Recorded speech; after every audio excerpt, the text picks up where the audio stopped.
안녕하세요. 저는 결혼 7년 만에 자유의 몸이 된 30대 여성이에요. 저에게 제 결혼 생활에 대해 한마디로 정리하라고 한다면 저는 차별이라는 단어가 가장 딱 맞다고 생각해요.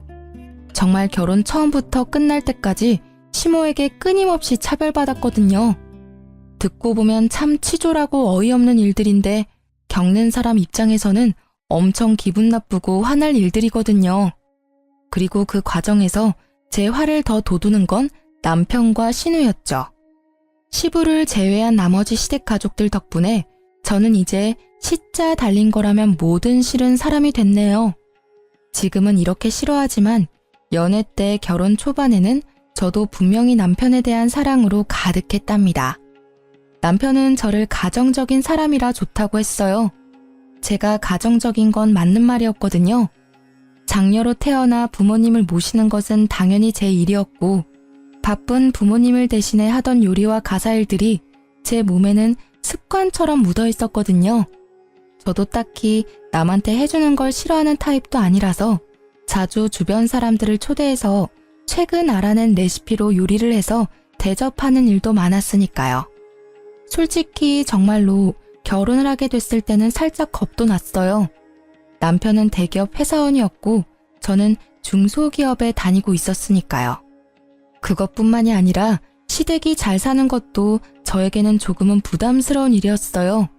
남들이 들으면 신데렐라라며 시집 잘 갔다고 하겠지만 저에게는 그 모든 것들이 낯설고 두려웠거든요. 게다가 저희 집이 그리 잘 사는 형편이 못 되다 보니 더 위축되는 마음도 들었고요. 저희가 살 집도 시부 명의의 집이라는 걸 알았을 때는 정말 조심해야겠다 싶더라고요. 물론 저도 사람인지라 기분이 좋기는 했지만 그것도 잠시뿐이었어요. 바로 남편의 시댁 사랑 때문이었는데요. 그것도 시모와 신우에게 절절 매일 정도로 가까이 한다는 거였어요. 시부는 무서워하면서 말이죠. 그리고 저의 고민은 시모의 차별 때문에 생기기 시작했어요. 별것 아닌 일들이긴 하지만 눈에 띄게 저와 신우를 차별하는 일들이 많아졌거든요. 명절 같은 때에도 신우에게는 명품 스카프를 선물해주던 시모가 제게는 양말 세트를 선물해준다거나 신우 경조사에는 몇십만 원씩 하던 시모가 저희 친정 경조사에는 항상 5만 원만 하시더라고요. 그런 일들이 쌓이기 시작하니까 나중에는 걷잡을 수 없을 만큼 앙금이 쌓이더라고요.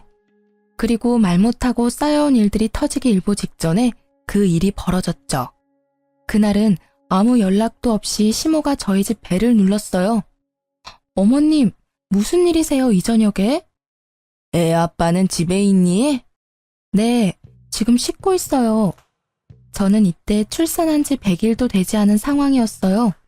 당연히 손님을 맞을 준비는 되어 있지 않았고 하물며 시모를 맞을 준비는 더더욱 되어 있지 않았죠. 시모는 거실에 앉아있고 저는 아이가 있는 안방에 들어가 아이를 안고 밖으로 나왔어요. 하지만 시모는 손주에게는 눈길도 주지 않은 채 TV만 보시더라고요. 남편이 나오자 그제서야 시모는 고개를 돌렸어요.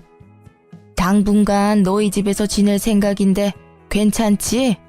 나 네 아버지랑 싸웠어. 지긋지긋한 영감탱이. 늙으려면 곱게 늙을 것이지 어째 나이가 들수록 꼬장꼬장해지는지 몰라? 아버지랑 무슨 일 있었어요? 몰라. 네 아버지 얘기는 꺼내지도 말어. 나도 곧 집을 구해서 나갈 거야. 당장 있을 곳이 없어서 온 거니까 길어도 몇 달 안 될 거니까 그때까지만 있게 해줘. 저는 시모의 말에 거절하고 싶었어요. 출산한 지 얼마 되지도 않은 제가 시모의 눈치를 보면서 살 수는 없는 노릇이잖아요. 제가 둘러서 말해보려고 하는데 옆에서 먼저 남편이 말하더라고요. 알겠어요. 당분간 이 집에서 내 집이다 생각하고 편하게 지내요. 저와 단 한마디 상의도 없이 남편은 시모에게 오케이 사인을 내렸고 저는 튀어나오는 한숨을 삼키느라 애썼어요. 시모가 짐을 가지러 나간 사이에 저는 남편에게 말했어요. 어떻게 나한테 한마디 상의도 없이 어머님을 모신다고 그래. 나 지금 어머니 모실 수 있는 상황이 아니야. 출산 직후에 시집살이라니. 그냥 친정에서 조리하는 게 나을 것 같아. 에이, 뭐 그렇게 신경 쓸 일 있겠어? 엄마도 생각이 있으면 자기 괴롭히지는 않을 거야. 그리고 엄마 밖으로 잘 다니시는 거 알잖아. 당신이 신경 써야 할 일은 그게 없을 거라고. 게다가 엄마가 아버지랑 이혼하실 모양이야. 만약에 이혼하면 위자료 두둑이 받는다고 나한테 든든하게 챙겨준대. 희죽거리며 말하는 남편의 얼굴을 보니 한숨이 다시 터져나오더라고요. 솔직히 시모가 하는 말이 그런 거지. 실제로 위자료를 지금 시모가 가지고 있는 게 아니잖아요. 여보, 지금 당장 가지고 있는 돈이 아니면 진짜 나중 일은 모르는 거야. 혹시라도 모르니까 지금을 생각해, 응? 그런 실체 없는 돈에 휘둘리다 보면 나중에 곤란한 건 자기라고. 그러나 제 말이 귀에 들리지도 않는지 남편은 성의 없이 손만 휘휘 저으며 괜찮대도 하면서 저를 달래듯 말하더라고요. 결국 그 길로 시모와 같이 살게 되었어요. 그 불편한 시간, 공간, 눈빛, 진짜 미치겠더라고요. 애 젖먹이는 것도 눈치 보며 먹여야 하고 화장실 가는 것조차 내 맘대로 못 가는 상황이 지속됐죠. 시모는 나름대로 바쁘게 살더라고요. 방 하나를 비워두니 거기에 명품 가방에 시계, 액세서리까지 전시해두고는 홀로 서게 하겠다며 들락날락거리더라고요. 그때부터는 조금 편했어요. 하지만 마주치지 않고 나서는 다른 상황이 또 저를 불편하게 하더라고요. 시모는 돈이 생기면 신우부터 챙겼거든요. 솔직히 저도 제 가족부터 챙길 것 같긴 해요. 그런데 우리 애한테는 진짜 눈길 한 번을 안 줬거든요. 게다가 우리 집에서 살고 있는데 어째서 돈을 신우에게 다 쓰는지 이해가 안 갔어요. 솔직히 상식적으로 생각해도 지금 방 하나 비워두고 밥하고 빨래해주는 사람에게 돈 한 푼 줄 법도 한데 전혀 그럴 기미가 없더라고요. 그래도 그러려니 했어요. 팔은 안으로 굽는 거고 시모가 이러면 나도 친정엄마한테 더 잘하면 되겠다고 생각했으니까요. 그런데 제 분노를 폭발시키는 일이 일어났어요. 그것도 우리 아기 100일 때요. 솔직히 신혼의 아기가 100일이었을 때 시모가 이것저것 챙겨준 터라 저도 솔직히 그만큼은 아니더라도 뭔가 해줄 거라고 생각했거든요. 그런데 막상 100일이 되니 코빼기도 보이지 않더라고요. 가족끼리 조촐하게 하기로 한 건데 저녁 식사 시간이 다 되도록 아무도 들어오지 않더라고요. 기다리다 지쳐 그냥 나라도 애 100일 챙겨줘야겠다 싶어 냉장고 문을 열었어요. 그런데 아침 일찍 일어나서 해둔 아기 100일상에 올릴 음식이 하나도 없더라고요. 애만 먹는 게 아니니 찜갈비며 잡채며 미역국까지 해놨는데 음식이 사라져 깜짝 놀랐어요. 저는 음식의 행방을 찾다가 시모가 생각났어요. 우리 집 냉장고에 손댈 수 있는 사람은 셋뿐이니까요. 남편에게 연락하니 역시 신우집에 있다고 하더라고요. 저는 신우집에 찾아갔어요. 갔더니 세상에 제가 만든 음식들을 신우 내외랑 아이들이 다 먹어버렸더라고요. 찌끄러기만 남은 제 반찬통을 보니 열이 치솟았어요. 당신은 왜 여기 있어? 우리 애 100일인 거 내가 아침에 말했지. 일찍 들어오라고 했는데 여기서 뭐 하고 있는 거야? 어머니가 여기 계셔서 모시고 가려고 했지. 그런데 왜 이렇게 화가 났어? 그럼 화 안 나게 생겼어? 사람들은 코빼기도 안 보이지. 내가 만든 음식은 다 사라졌지. 어머님, 어떻게 우리 애 100일에 쓸 음식을 말도 없이 홀라당 가져가실 수가 있어요? 어머, 얘 말하는 것 좀 봐. 네 애만 중요하니? 나한테는 우리 딸 손녀도 귀해, 응? 너보다 내 새끼 뱃속에서 나온 애가 더 귀하다고. 너도 설마 내가 지금 돈 없고 백 없다고 나한테 뭐라 하는 거니? 너 그렇게 안 봤는데 정말 저속하다, 응? 어머님이 돈이 없기는 왜 없으세요? 그만한 명품들 있으면 웬만한 집 한 채 정도는 나오잖아요. 근데 이 상황이 정말 웃기잖아요. 내 새끼 음식 차려놨는데 어머님이 음식을 다 가져갔으니까 제가 화내는 건데 왜 이야기가 거기로 튀어요? 제 딸 음식을 대체 왜 가져가셨냐고요? 어머, 반찬 좀 가져갔다고 시어머니를 잡네 잡아. 꼴랑 몇 개 가져온 거 가지고 이 난리를 쳐? 그 반찬 몇 개를 만든 건 저잖아요. 게다가 신우한테 그렇게 퍼다 주시는 거 이해하거든요? 그런데 인간적으로 제가 만든 것까지 여기 가져오시는 건 좀 아니죠. 제가 어머님 밥 차리고 빨래하고 청소까지 다 해드리는데 이런 식으로 신우하고 차별하시는 건 너무하지 않아요? 게다가 손주들까지 차별하시잖아요. 차별이라니? 나는 없이 사는 너희 올케가 눈에 밟혀서 이러는 거야. 그리고 차별을 한들 네가 뭔데 나한테 그런 소리를 해? 네가 우리 집 사람이니? 넌 부혜자잖아. 없이 사는 신우요? 우리 집보다 평수도 넓은 데다 애도 하나뿐이고 남편은 돈 잘 벌어서 일도 안 하는 신우가 없이 살아요? 왜 이래 당신? 그만 좀 해. 왜 이렇게 심술궂게 굴어? 그것도 누나 집까지 와서. 너도야. 넌 도대체 어느 집 가장이니? 애 100일에도 늦도록 남의 집에 가 있는 네 꼴은 정상이냐? 애 100일상 뺏긴 걸 버젓이 보고도 누나 집에서 있는 게 좋으면 그냥 누나 집에서 지내. 어머님도 마찬가지고요. 저는 집에 돌아와서도 팔을 삭히지 못했고 복수를 하기로 했어요. 그냥 시모가 나갔으면 하는 마음으로요. 시모 생일이 하루 앞으로 다가왔을 때 저는 시모가 보는 앞에서 음식을 가득 했어요. 꼬막, 조기, 찜갈비에 전까지. 아침부터 점심까지 꼬박 음식을 만들었는데 시모가 제 앞에서 한마디 하더라고요. 내 생일이라고 챙기는 건 좋은데 그렇다고 저번에 내가 화낸 일이 풀릴 거라고 생각하지는 마. 네가 이렇게 아양을 떨어도 난 안 넘어가. 그 말에 저는 속으로 웃었어요. 그리고 시모가 방으로 들어가자 그 음식들과 반찬까지 탈탈 털어 친정으로 가지고 갔죠. 친정에서는 무슨 잔치하냐며 좋아하셨고 그렇게 먹고 즐기다가 저녁 무렵이 됐죠. 남편에게 전화가 오더라고요. 엄마 생일인데 어디서 뭐하고 있는데? 그리고 아침에 하던 음식들은 다 어디 갔어?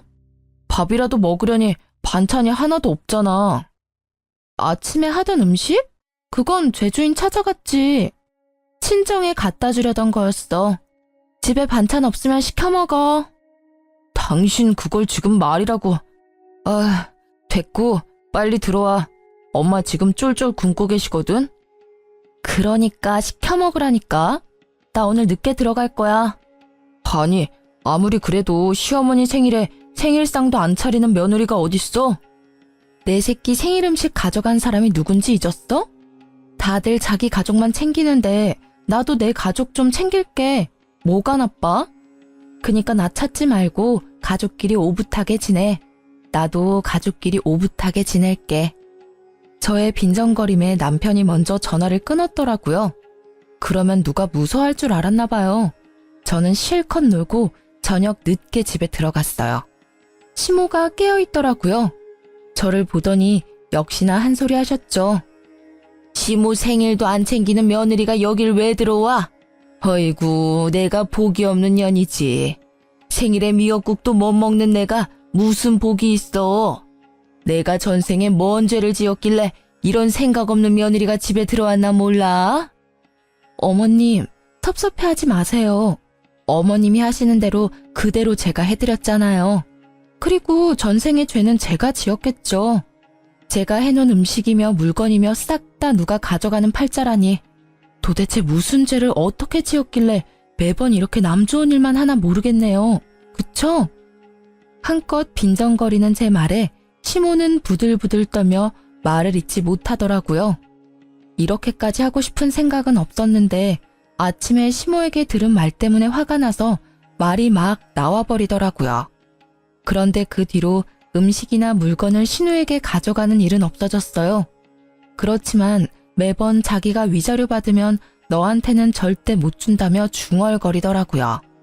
저는 솔직히 그깟 돈 필요 없으니 빨리 우리 집에서 좀 나가줬으면 좋겠다는 생각만 들었죠. 그렇게 시모와 싸우고 한 달쯤 지났을 때 시모가 저와 남편을 불렀어요. 내가 가만히 생각해보니 며느리가 주는 눈칫밥도 이제는 먹고 싶지 않고 이래저래 억울한 일이 많으니 이 집에서 나가 새로 거처를 마련할 생각이다. 그러니 내가 들어갈 곳의 전세금을 너희가 마련해. 시모의 그 말에 저는 어이가 없어서 입이 떨어지지도 않더라고요. 어느 정도 생각하고 있으세요?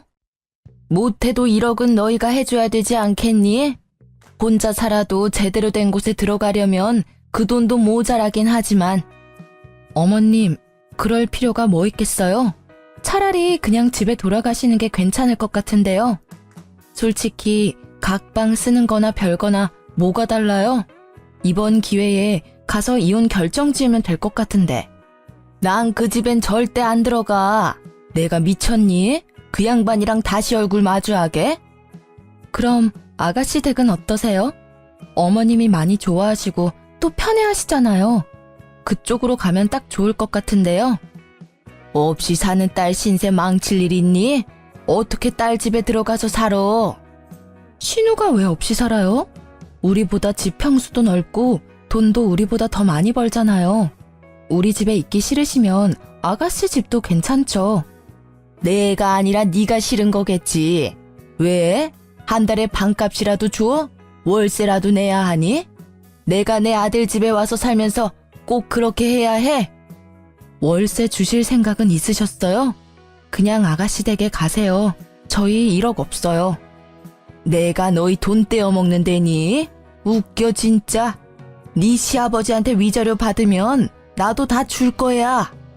시모는 그렇게 말했지만 그 돈이 하늘에서 뚝 떨어질 리가 없잖아요. 저는 육아휴직, 남편 혼자 버는 데다가 저축해놓은 돈도 많이 없는 상황에서 저는 반대할 수밖에 없었어요. 조금만 시간을 줘봐요. 돈을 마련할 방법이 있는지 좀 알아볼게요. 반대하려는 저를 말린 건 남편이었어요. 무슨 생각이 있어 이러나 보다 싶어 방에 들어갔을 때 물어봤어요. 당신이 무슨 돈이 있어서 해드린다는 거야? 진짜 해드릴 거야? 그냥 시간 끌기야. 대놓고 안 된다 말 못하잖아. 그 사이에 누군가는 해결해 주겠지. 남편 말은 그냥 이 상태 그대로 지켜보자였어요. 저는 빨리 나갔으면 해서 좀 실망했지만 이해하려고 했어요. 그런데 그날 이후 시모의 명품 쇼핑이 심상찮더라고요. 무슨 돈이 생겨서 저러나 싶었는데 신우가 좋나 보다 했었거든요. 시부와 살 때도 명품 쇼핑을 자주 했던 터라 별 신경 쓰지 않고 있던 저는 며칠 뒤 깜짝 놀라고야 말았어요. 제 자산관리 어플에 제가 쓰지도 않는 카드 내역과 카드론 내역이 있었거든요. 처음에는 오류인가 싶었는데 아니더라고요. 그 카드는 제가 만들어서 초창기에 조금 쓰다가 최근에는 쓰지 않고 내버려둔 카드였어요. 더 좋은 혜택의 카드가 나와서 그걸 그냥 둔 것인데 그게 왜 사용됐는지 알 길이 없었어요. 저는 부랴부랴 카드부터 찾았어요. 그런데 본래 있어야 할 자리에 카드가 없더라고요. 혹시나 싶어 저는 카드사에 들어가 쓴 내역을 훑어봤어요. 그리고 그 카드가 시모 손에 있다는 걸 알게 됐어요. 시모가 산 가방이 카드 내역에 떡하니 찍혔더라고요. 저는 뒤통수를 한 대 맞은 기분이었어요. 이 얼얼한 배신감. 이 카드를 시모가 뒤져서 가져갔을 리는 없고 분명히 남편이 찾아서 줬겠죠. 기다려보라더니 이 꼴을 보게 하려고 기다리라고 했나 싶었어요. 카드는 한도 끝까지 사용한 상태고 카드론도 1,000만 원 가까이 받았더라고요. 저는 열이 받아서 시모를 찾아 신우집까지 갔어요. 들어가는데 남편 신발이 거기 있더라고요. 이놈은 또 여기 왜 와 있는지. 그치만 잘 됐다는 생각이 들었어요. 한 번에 싸잡아 추궁할 수 있으니까요. 저는 시모에게 가서 말했어요. 어머님, 제 카드 돌려주세요. 무슨 카드? 난 몰라. 네 카드를 왜 내가 가지고 있어? 그래요? 알겠어요. 저는 시모의 말에 당장 폰을 들어 어디론가 전화를 걸었어요. 네, 안녕하세요. 카드 정지하려고 하는데요. 네, 모르는 사람이 카드를 쓰고 있어요. 도둑 맞았나 봐요. 제가 내용을 다 말하기도 전에 시모가 제 전화를 획 뺐더라고요. 왜 네 맘대로 카드를 정지해? 어머님은 모르신다면서요. 그리고 제 카드 제가 왜 정지를 못 시켜요? 어머님이 가져가신 게 맞잖아요. 이번에 나온 카드비 어떻게 정산하실 거예요? 제 말에 시모는 남편을 쳐다보더라고요. 저는 옳다구나 싶었어요. 넌 왜 내 카드 훔쳐서 어머님한테 드렸어? 도둑이니? 그리고 주고 싶으면 네 카드 주지 왜 남의 카드를 주고 난리야? 좀 그만해. 그깟 카드 얼마 썼다고 여기까지 와서 이 난리야?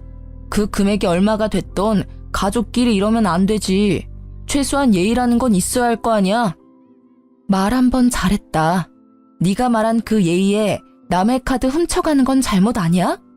이 집구석에서 내가 차별받은 게 한두 번이 아니었는데 이건 상황이 다르잖아.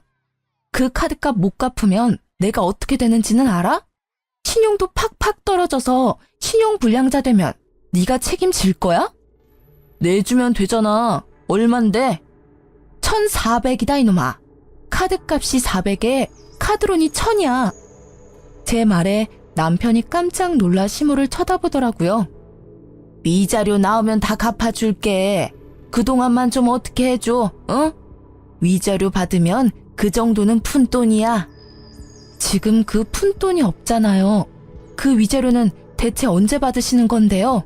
아니, 아버님이랑 이혼하실 마음은 있으세요? 실체도 없는 돈을 믿고 이렇게 큰 돈을 쓰시면 그걸 갚아야 하는 사람은 어떻게 되는데요? 지금 당장 메워야 하는데. 옳게, 너무한 거 아니야? 엄마가 어련히 알아서 쓸 때 썼겠지. 쓸 데 없는데 돈 쓰고 막 그럴 리 없잖아. 시어머니한테 그 정도도 못 해주는 거야? 거드는 신우의 말에 저는 열이 한 단계 더 올랐어요. 그런데 머리는 더 차분해지더라고요. 그럼 아가씨가 카드값 내시면 되겠네요. 어머님이 사용하시는 돈의 절반이 아가씨 댁에 돈 쓰는 거잖아요. 그러니까 아가씨한테 받을게요. 그럼 될까요?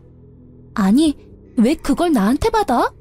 올케 진짜 상식 없는 사람이네. 이보세요. 그거 난 한 푼도 쓴 적 없거든? 그러니까요. 그렇게 어머님 편 들고 싶으시면 아가씨 돈으로 카드값을 갚고 하시라는 말이에요. 솔직히 어머님 위하신다면 그 정도 가능하잖아요. 이거 봐요. 아무도 이 카드비 안 내준다고 하잖아요. 몰래 카드 가져가 놓고 카드비는 저한테 다 맡길 생각이었던 거잖아요. 그 말에 아무도 대답을 못 하더라고요. 저는 진짜 화가 너무 났어요. 카드를 준 남편도, 카드를 쓴 시모도, 카드로 혜택을 본 신우도. 저는 좋은 생각이 났어요. 이때쯤에는 2판 4판이고 이혼을 생각하고 있었기에 그냥 막 나가기로 했거든요. 어차피 긁은 사람은 어머님이시니까 어머님이 카드값 갚도록 할게요. 그 말에 시모가 멀뚱멀뚱 쳐다만 보더라고요. 제가 하는 말을 못 알아들으시더라고요. 아니, 자기는 낼 생각이 없는데 지가 저런들 무슨 상관이야? 이런 표정이었죠. 저는 그런 시모의 표정을 뒤로하고 남편에게 말했어요. 곧 이혼 서류 갈 거니까 알아서 해. 남편이 뒤에서 소리쳤지만 저는 무시하고 집으로 돌아왔어요. 집에 돌아와서 제가 한 첫 번째 일은 시모 방에 있는 명품 액세서리와 시계, 가방을 싸그리 담는 거였어요. 그리고 그걸 다 전당포로 가져갔어요. 요새 젊은 사람들이 고가의 전자기기나 명품 가방을 맡기고 돈을 빌린다고 하더라고요. 저도 그렇게 전당포에서 돈을 빌렸어요. 그것들을 다 맡기니 카드값보다 좀 더 나오더라고요. 명품 가방 같은 건 원래 그렇게 크게 쳐주지는 않는데요. 시간이 지나면 또 값이 떨어지기도 하니까요. 다 팔고 나온 전당포 앞에서 저는 카드사에 전화해서 카드빚부터 싹 다 갚아버렸어요. 그리고 홀가분한 마음으로 집으로 갔죠. 집에 갔더니 시모가 흥분해 있는 상태더라고요. 이제껏 이런 모습은 본 적이 없을 정도로요. 그 모습을 만든 게 저라는 사실에 참을 수 없이 통쾌해서 웃음이 났지만 꾹 참았어요. 너 미쳤니? 미치지 않고서야 어떻게 남의 물건을 가져다가 함부로 팔 수가 있어? 내 물건 다 어디 갔어? 어디 갔냐고? 걱정 마세요. 그 물건들 다 전당포에 맡겼어요. 그리고 받은 돈으로 카드값 다 갚았고요. 1,400만 원 들고 가시면 그대로 찾을 수 있을 거예요. 다행이죠? 최소한 다시 되돌려 받을 수는 있으실 테니까요. 뭐? 이 피도 눈물도 없는 년, 어떻게 그걸 다 가져가서 맡길 수가 있어? 내 물건을 마음대로 가져갈 권리가 너한테 있어? 그럼 제 카드 마음껏 쓸 수 있는 권리는 어디 있었는데요? 피도 눈물도 없어요. 그 말 그대로 돌려드릴게요. 어떻게 육아휴직 중인 며느리 카드 펑펑 쓰고는 안 갚을 생각을 하세요? 저와 시모가 싸우는 걸 보자 남편은 제 손목을 붙잡더니 이야기 좀 하자고 돌려세우더라고요. 너 진짜 너무하다. 이혼 이야기도 그렇고 어머님 일도 이렇게 일방적으로 모든 일을 해결하려고 해. 내가 알아서 다 해결했을 텐데 왜 일을 크게 벌려? 네가 더 너무하지. 네가 하는 말은 다 너 스스로한테 해야 하는 말 아니야? 누가 들으면 고해성사인 줄 알겠네.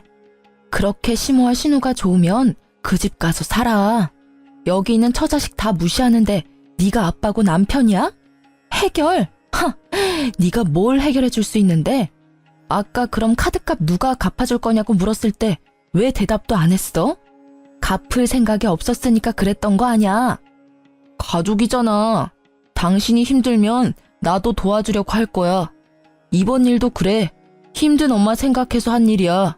그걸 왜 그렇게 비꼬아서 생각하는 건데? 그건 네 생각이겠지. 비꼬아서 생각한다고? 너는 그럼 상식적으로 생각을 좀 해. 솔직히 나는 이혼? 소송으로 가도 상관없어. 난 잘못한 거 하나 없으니까. 내 카드 몰래 가져다 심어준 당신 잘못이 더 크거든. 그러니 당신이 나한테 위자료 주는 건 정해진 결과야. 그러니까 당신이 어머님 잘 모시고 살아. 나는 소송 진행하는 동안 친정 갈 거니까. 그 마지막 말을 듣고서야 남편의 정신이 돌아오는 듯 보였어요. 그 눈빛에 당황함이 가득했거든요. 제가 없으면 누가 시모 밥하고 빨래해줘요? 시모는 시부집에서 가정부가 해주는 대로 살았으니 살림은 하나도 모르거든요. 잠깐만. 당신이 집 나가면 누가 어머니를 모셔?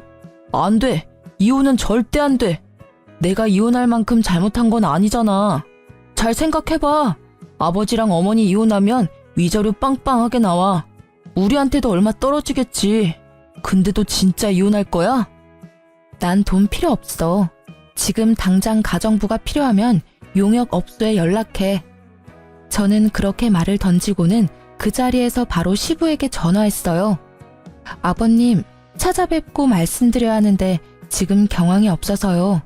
저희 부부 이혼하려고요. 제 전화에 시부는 가족 전원을 집으로 부르셨어요. 한 번은 거쳐야 할 일이었죠. 시부는 아무것도 모르는 눈치였어요. 저는 시부에게 그간 있었던 일들을 모두 설명했어요. 제 이야기를 듣던 시부의 얼굴이 벌겋게 일그러지더라고요. 그리고 그와 반대로 시모의 얼굴은 헬쓱하게 질렸고요. 이 여팬네가 이혼 전에 별거 하자고 하더니 기어이 아들 집에 기어 들어갔어? 아니 얻어먹으려고 갔으면 조용히 잘 있을 것이지. 왜 분란을 만들어서 애들 이혼 이야기까지 나오도록 만들어? 내가 왜? 뭘 잘못했어요? 그래, 100번 양보해서 내가 잘못했다고 쳐. 그런데 내 물건 가져다가 멋대로 판 며느리도 잘못했잖아요. 근데 왜 나한테만 난리예요? 아버님, 그 물건 판 거 아니고 전당포에 맡긴 거예요. 그 돈으로 제 카드빚 갚았고요. 결제일이 코앞이라 어쩔 수 없는 선택이었고, 사실 그 카드값만큼 가져가면 다시 되돌려받을 수 있어요. 그러니 엄밀히 따지자면 판 건 아니죠. 옳게. 아무리 그래도 사람 물건을 마음대로 가져갈 필요가 있었어? 아가씨, 그렇게 어머님을 위한다면 지금 당장이라도 전당포에 맡겨놓은 명품 다 찾아오시면 되잖아요. 본인 돈으로. 어머님 목숨보다 소중한 거라잖아요. 딸이 돼서 그것도 못 해줘요? 그것보다 배는 받아오셨으면서. 제 말에 결국 시모도 신우도 입을 꾹 닫더라고요. 신우는 시모 명품을 되돌려줄 생각도 없어 보였고요. 본인이 할 수 있는 게 아니면 남한테 그걸 강요하지 마요. 아시겠어요? 이거 봐요. 내가 이 꼴을 보고 살아야 해요? 당신이 위자료를 계속 적게 말하니까 내가 이혼을 못 하잖아요. 빨리 내가 원하는 만큼 해주고 이혼해줘요. 그제야 감이 오더라고요. 어머님이 이혼을 하고 싶어 하는데 이혼을 왜 안 하나 싶었거든요. 위자료가 자기 마음에 들지 않았던 모양이었어요. 그런데 시모의 말에 시부의 표정이 참 오묘하더라고요. 웃는 것도 우는 것도 아닌 그런 이상한 얼굴. 뜸들이던 시부가 말을 꺼냈어요. 당신 원하는 대로 이혼해줄게. 근데 위자료는 아마 없을 거야. 그게 무슨 소리예요? 당신 재산이 얼만데? 당신이 위자료 적다고 할 때부터 조금씩 처분해서 이제 별로 없어. 그래도 3억 정도는 가지고 있어. 그런데 그마저도 기대 못할 거야. 내가 당신이랑 이혼하려는 게 당신 사치랑 낭비 때문이었거든. 근데 이거 봐봐. 자식들 이혼까지 하게 만들었으니 당신은 유책 배우자인데다가 며느리한테 위자료를 줘야 할지도 모를 사람이 됐어. 내가 재산을 나눠도 당신한테 돌아갈 몫에서 위자료를 다 빼면 얼마 안 남아. 그 말에 시모의 얼굴이 새파랗게 질리고 남편과 신우의 얼굴도 당황함으로 말을 못하더라고요.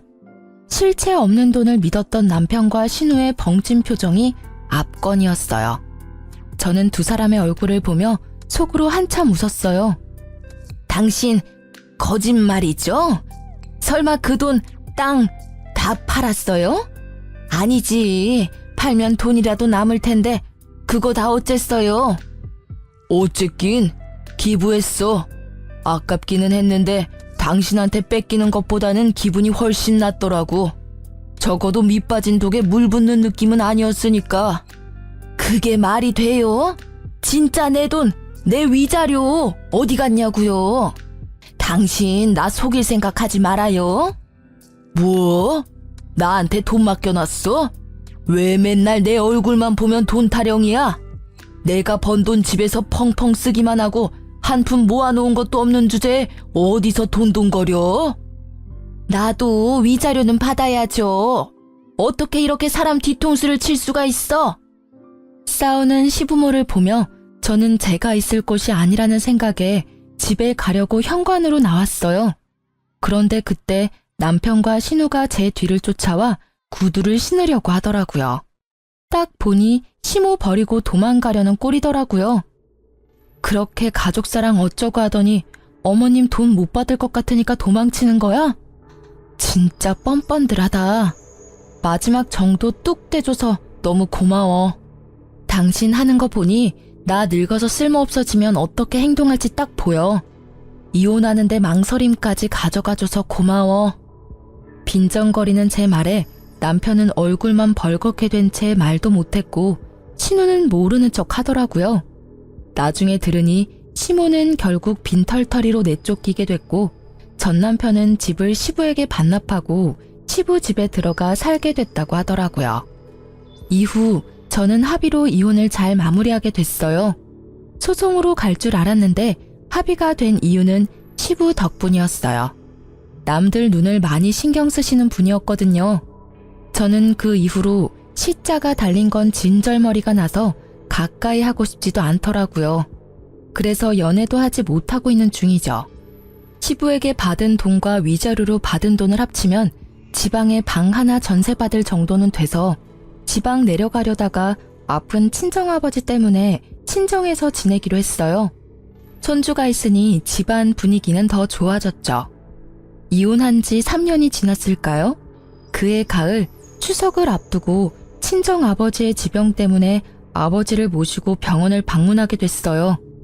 그리고 그곳에서 전 시모와 전 남편, 전 신우와 마주쳤어요. 상대방은 우리가 온 건지도 모르고 싸움에 한창이더라고요. 듣고 싶지는 않았으나 들려오는 대화를 유추해보니 전 시모가 위암에 걸려 입원해야 하는데 둘 다 자기가 못 모신다며 서로 떠넘기고 있었어요. 신우는 자기 혼자 사는 집이 아니라 돌볼 수 없다고 하고 전 남편은 시부가 싫어해서 모실 수 없다고 하더라고요. 그 사이에 끼인 시모의 표정이 피곤과 절망으로 절어있는 게 한눈에 보이더라고요. 그걸 보지 못한 채 두 남매는 싸우기에 급급했어요. 아니, 누나가 더 많이 받았잖아. 나는 엄마 때문에 이혼까지 했다고. 그것만 아니었으면 봐줄 사람도 있었겠지. 내가 뭘 더 받아? 얘 웃기는 소리 하고 있네? 게다가 이혼한 건 네 잘못이지 왜 남한테 뒤집어 씌워?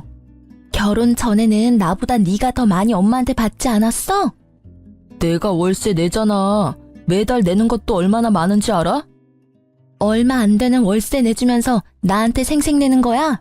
그럼 월세 앞으로 내가 낼 테니 네가 엄마 돌보면 되겠네. 전 시모는 두 사람을 피해 조용히 대기석으로 와서 앉더라고요. 바로 저희 옆자리였는데 저희는 신경을 쓰지도 못하더라고요. 그때 친정아버지가 한 말씀 하셨어요. 너 이혼한 거 참말로 잘한 짓이다. 저런 집구석에 있었으면 저 시모 간병은 너 혼자 다 했을 팔자 아니냐? 그랬을지도 모르죠. 근데 지금은 저 집 식구 아니잖아요. 그제서야 시모는 저희를 눈치챈 듯 하더라고요. 순간 깜짝 놀라던 얼굴이 곧 팔짱을 낀 아버지와 저를 보더니 부러움으로 물들어가는 게 보였어요. 큰 병 얻은 건 유감입니다만 긴 병에 효자 없는 거 아시지요? 본인 앞날은 본인이 잘 챙겨야 하겠네요. 친정 아버지의 말에 전 시모가 눈시울을 붉게 적시며 말하더라고요. 그러게나 말이에요. 내가 무슨 짓을 했는지. 며느라가 내가 참 잘못했어. 내 배 아파 낳은 자식들이 아픈 엄마 안 돌보려고 싸우는 걸 보니 이 세상 헛살았다는 생각밖에 들지 않아. 네가 있었으면 이런 비참한 꼴도 당하지 않았을 텐데. 누구든 그 집에 며느리가 있으면 며느리만 죽어났겠죠. 그렇게 애지중지 자식들만 챙기면 뭐해요? 인간들이 돈 없는 엄마는 이제 엄마로도 안 보는데. 마음을 좀 더 곱게 쓰셨으면 애초에 며느리 차별을 안 했으면 낙동강 오리알 신세는 면했을지도 모르죠. 그래, 다 내 잘못이고 다 미안해. 너 우리 아들이랑 다시 결혼해서 날 돌봐줄 수 없겠니? 이러다 진짜 요양병원에 죽을 때까지 갇혀 지낼지도 몰라. 시모의 말에 먼저 반응한 건 친정 아버지였어요. 끔찍한 소리 그만하세요. 이게 무슨 경우 없는 소리입니까? 예? 남의 귀한 딸 데려가서 흠집 내놓고 만신창이 만든 거 사과는 못할 망정 이제와 제 몸 아프다고 우리 딸한테 수발 들라고 하는 게 말이 되냐고요. 세상에 어이가 없어서. 그쪽 집안에서는 우리 딸이 눈에 못 미쳐도 우리 집에서는 곱게 자란 귀한 딸이라고요. 사람이 염치라는 게 있으면 말이야 저런 소리를 하지 말아야지. 아프다는 걸 핑계로 어떻게 내 귀한 딸한테 말도 안 되는 요구를 할 수 있어요? 인간이 덜 됐지. 지금 시대가 어느 땐데 며느리한테 병수발을 시켜? 아니, 그걸 이유로 재혼을 하라니 말이 되는 소리를 해야 말이지. 친정 아버지의 분노가 하늘을 찌르더군요. 제가 처음에 이혼했다고 했을 때는 죽어도 그 집 귀신이 되어야 한다며 저에게 한 소리 하시던 아버지였지만 아버지도 시모의 말에 버럭하시고 말았던 거예요. 제게 들었을 때는 과장된 부분이 있을 거라고 생각하셨던 것 같아요. 그리고 이런 이야기는 양쪽 이야기를 다 들어보지 않으면 진실을 알기 어렵다며 저에게 말하기도 하셨거든요. 아버지 입장에서는 제가 별거 아닌 일에 참지 못하고 이혼을 결정한 거로 보였을 테니까요. 그런데 직접 만난 시모의 생각보다 더 뻔뻔함에 아버지도 제가 한 말들이 모두 거짓이 아니라 진실이라는 걸 알게 되셨어요. 우리 딸 절대로 다시 못 줘요. 내 눈에 흙이 들어가도 안 됩니다. 저런 집구석에 들어가서 평생을 수발 들라고 할 거면 아예 우리 집에서 처녀 귀신으로 죽게 만드는 게 낫겠소. 결국 아버지의 호통에 시모는 말을 더 이상 잇지 못했어요. 그리고 아버지의 큰 소리에 피가 나도록 싸운 두 남매가 저희 존재를 눈치채고 가까이 다가왔어요. 오랜만이네. 엄마가 또 무슨 이야기 했어? 병수발 들어줄 사람 없다고 나더러 당신이랑 재결합하래. 그 소리에 우리 아버지가 버럭하셨고. 그 말에 전 남편의 얼굴이 확 일그러지더라고요. 당신이랑 아가씨, 어머님 말이라면 죽는 신용이라도 하는 사람들이었잖아. 그렇게 죽고 못 살게 애틋하던 사이였는데 이제는 그런 것도 없나 봐. 서로 안 모시려고 피 터지게 싸우는 거 보면. 그런 거 아니야. 우리도 다 사정이 있어서 그런 거고. 그래, 그렇겠지. 이야기 다 들었어. 아버님 재혼하셨다면서? 그 사이에 자식도 있었다고 하던데. 어머님 위자료도 날아가고 이번에는 상속도 날아갈 판이잖아. 그러게, 내가 뭘 했어? 실체도 없는 돈에 휘둘리지 말라고 했지? 분명히 받을 수 있는 돈이었어. 그리고 액수는 크지 않지만 위자료를 받기도 하셨고. 근데 그걸 한순간에 다 날려버렸다고. 아니, 어떻게 지금 이렇게 살면서도 그 명품에 대한 욕심을 못 버리는 거야? 누나도 나도 불안하니까 카드나 현금을 못 주는 거야. 저번에도 내 카드로 쓴 돈 생각하면 진짜. 들어보니 시모가 저한테 한 것처럼 전 남편에게도 그대로 했던 것 같더라고요. 그렇죠. 자기가 당해보면 그게 얼마나 짜증나고 열받는 일인지를 여실히 알게 돼요. 지금 전 남편처럼요. 당해보니까 잘 알겠지? 내가 그 당시에 어떤 마음이었는지. 지금에 와서 꺼낼 이야기는 아니지만 말이야. 지금이라도 그 열받는 기분을 당신이 알게 돼서 참 기쁘다. 나만 알고 있기엔 너무 화나는 일이었거든. 제 말에 전 남편은 그저 찡그린 얼굴로 답을 하지 않더라고요. 입이 있으면 뭐해요? 할 수 있는 말이 없잖아요. 구구절절 제가 하는 말이 다 맞았으니까요.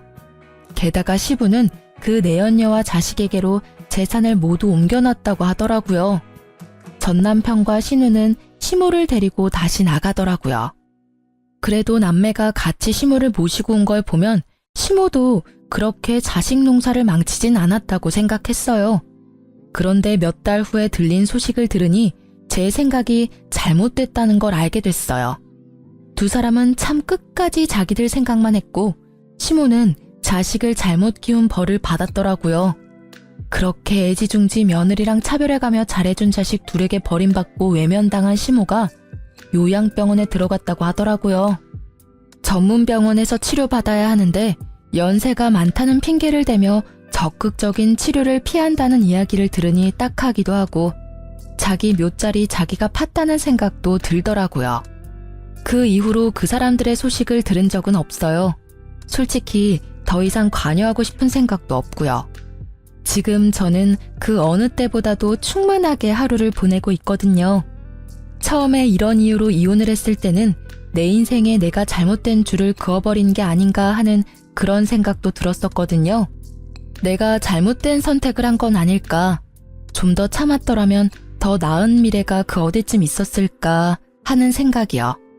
그런데 만약 제가 이혼을 하지 않았다면 저라는 사람은 망가졌을지도 모른다는 생각을 해요. 그리고 이혼이라는 게 나쁜 것만은 아니라는 생각도 들고요. 연애는 둘이서 하는 거지만 결혼은 온 집안이 하는 거잖아요. 그만큼 맞춰야 하는 사람도 많을 수밖에 없고요. 제가 무조건 양보하면 저는 실속 없이 모든 걸 뺏길 수밖에 없고, 제가 무조건 가지려 하면 다른 사람으로부터 배척당할 수밖에 없잖아요. 그 밸런스를 맞추는 일이 그리 쉬운 일은 아니니까요. 솔직하게 말해서 다른 가족 구성원과 트러블이 있더라도 남편이 제 몫을 다해 저와 소통해준다면 굳이 헤어질 필요까지는 없었을지도 몰라요. 하지만 저 같은 경우에는 시댁 구성원들은 거의 다 저를 밀어내는 상황이었으니까요. 이럴 때는 과감하게 행동하는 것도 나쁘지는 않다고 생각해요. 현실적인 문제가 있지만 그것이 나의 정신적인 고통과 과도한 스트레스를 포기할 만큼의 문제는 아니라는 생각도 했으니까요. 그 당시 저에게는 나부터 살고 봐야지 라는 이기적인 마음이 있었지만 아무도 저를 위해주지 않는 그곳에서는 저라도 저를 챙길 수밖에 없었어요. 그리고 그 결과 저는 새로운 삶을 살고 있는 거죠. 예전만큼 풍족하진 않아도 제가 하고 싶은 걸 하고 제가 하기 싫은 건 하지 않는 생활만으로도 마음이 편하고 만족스러워요. 이렇게 제 이혼 과정에 대한 이야기를 하고 있으면 지금은 지인들과 농담도 하고요. 한동안은 이혼, 돌싱 이야기만 들어도 스트레스였는데 말이죠. 지금은 이렇게 사연글을 보낼 정도의 소재거리 정도가 된 거죠. 제 글을 읽고 함께 즐겨주신다면 저도 기쁘답니다. 이렇게 긴 글을 쓰는데 어색한 점도 있었지만 함께 나누고자 하는 마음으로 써보았어요. 읽어주신 분들 모두 감사의 마음을 전합니다.